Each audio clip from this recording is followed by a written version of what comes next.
would be a role for the US in the rebuilding and revitalising of Gaza. Maura, you spent so many years on the Hill.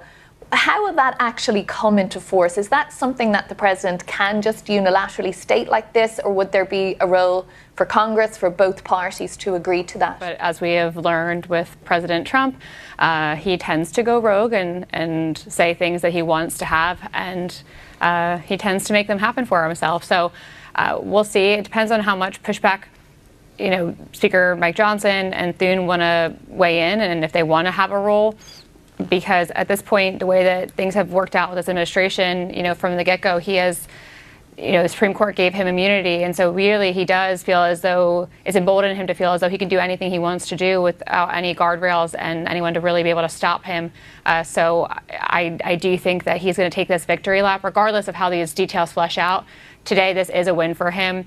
But aside from his positioning, the biggest situation that I feel is important to reiterate is that we're about to come up on 2 years since the October 7th attack. And so these hostages, these families, this is big for them. And we can't lose sight of the humanitarian aspect of this and the civilians that are being used as pawns and have been for the better part of 2 years. And so this is a really important moment for that aspect.